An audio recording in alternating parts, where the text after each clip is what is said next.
এখন অমৃত মুহূর্ত। বাইরে কিছুটা আলো হয়েছে, কিন্তু ঘরের ভেতরে এখনও ঢোকেনি।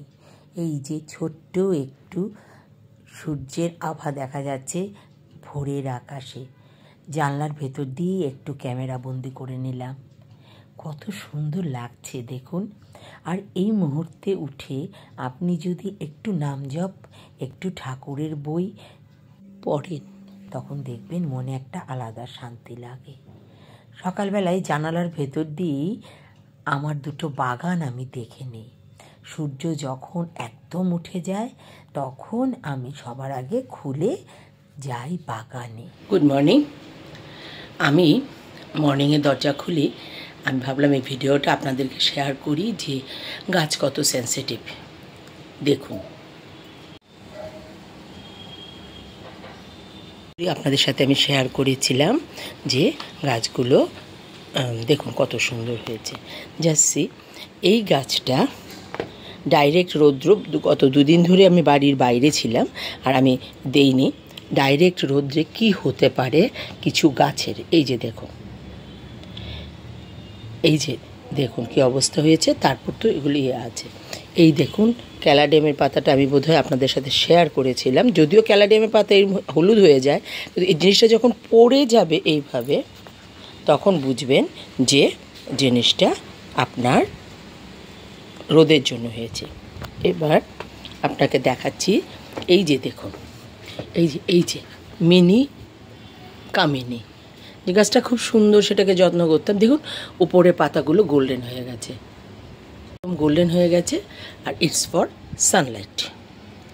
সানলাইটের জন্যই এমন হয়েছে।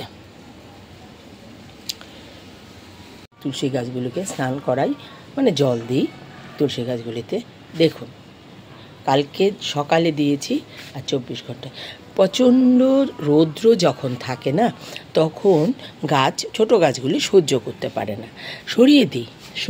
সেম গাছই, অক্সিলাস গাছ, সেম গাছই দেখেন, এইটা ডাইরেক্ট রোদের মধ্যে নেই, এটা কত ভালো আছে, দেখেছেন এটা কত ভালো আছে।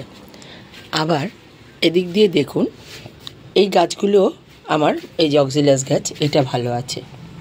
ডাইরেক্ট রৌদ্রতে থাকলে যা হয় সেটাই এখানে আপনাদেরকে দেখালাম। এর জন্য আমি বলি না, যারা টবে কাজ করবেন ওরা রোদটাকে অঙ্কের মতো ঠিক করতে হবে। এক্সপার্ট যারা, তাদেরও ভুল হয়ে যায়। আবার আমার মতো যারা, আমি নিজেকে নবিশ বলবো না, আমি নিজেকে বলছি যে আমি এক্সপার্ট হইনি, তবে আমি জানি কোনটা কোন জায়গায় রাখতে হয়।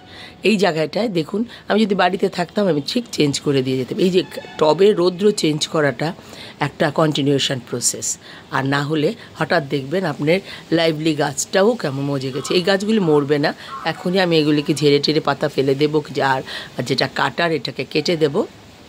তারপর আমি দেখুন, এই যে মানি প্ল্যান্টটা কালকে আমি দেখে গেছি, এটা সুন্দর ছিল, এই যে সুন্দর, যেখানে নিচের পোর্শনে কিন্তু রোদটা ডাইরেক্ট লাগেনি, আর যেই ওপরের পোর্শনটা দেখুন, এই যে হলুদ পাতা হয়ে গেছে, ডাইরেক্ট লেগেছে। ঠিক আছে, এগুলিকে যত্ন যদি আমি করে নিতে পারি এক্ষুনি, তাহলেই ঠিক হবে। এটাই হচ্ছে গাছ করার আসল জিনিস, যত্ন আর একটা কন্টিনিউশন প্রসেস। ঠিক আছে, দিলাম জায়গাটা। স্পাইডার প্ল্যান্ট কী হয় জানেন, এগুলিও ভীষণ রোদ্রে নষ্ট হয়ে যায়, তবে নর্মালি স্পাইডার প্ল্যান্ট যেটা ইয়েলো হয়ে যাওয়া সেটা হয়ে যায়, আর এত ঝলসে যায় না। তো এটা তৈরি করে দিলাম, দেখি স্পাইডার প্ল্যান্ট কতটুকু নিতে পারে। না নিলে এই জায়গাটা কিছুদিনের জন্য খালি রাখতে হবে, কারণ ভর বর্ষা দিনে এইরকম রৌদ্র ছাড়া,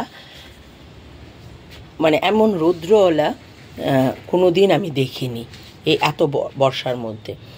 জানেন, ওয়েদার কিন্তু চেঞ্জ হয়েছে, আর যারা বাগান করে তারা সেটা কিন্তু টের পায়। আমি জানি না আমার বন্ধুরা আমার সাথে একসাথে হবেন কি না, যারা বাগান করে তারা টের পাচ্ছে। এবার অক্টোবর নভেম্বর মাসেই দেখেছি যে গাছগুলো ডরমেসিতে যাওয়ার কথা ছিল, যায়নি। আর যে গাছগুলো দেখুন, এই গাছটা কয়েন প্ল্যান্টটা, এটাও রোদে ঝলসে গেছিলো, এখন ঠিক আছে। কখন বৃষ্টি কখন রৌদ্র, মানে গাছে জল দিচ্ছি, তখন দেখলাম যে একটা বৃষ্টি আসছে, এই বেগুনিয়াটা একদম রোদে থেকে সরিয়ে দিয়েছি। সেদিন আপনাদেরকে দেখিয়েছিলাম এটা নষ্ট হয়ে যাচ্ছিল, এখন দেখুন কত সুন্দর আছে। চলুন, আর এটা হচ্ছে আমার আরেকটা এক্সপেরিমেন্ট। এটা একটা জেড প্ল্যান, আর এটা হচ্ছে ডেভিল ব্যাকবোন এটাকে বলে, এই গাছটাকে ডেভিল ব্যাকবোন। নিচে আমার ডেভিল ব্যাকবোনে বড় আছে। তো এই দুটো গাছ একসাথে করে লাগিয়েছি, হচ্ছে কিন্তু মানে একসাথে মিলছে না। কয়েকটা স্পাইডার প্ল্যান ওইখানে লাগিয়ে দিলাম। ঠিক আছে, দেখা যাক স্পাইডার প্ল্যানগুলি যদি সহ্য না করতে পারে এগুলিকেও সরিয়ে দেব, তবে এগুলি সহ্য করতে পারবে মনে হয়।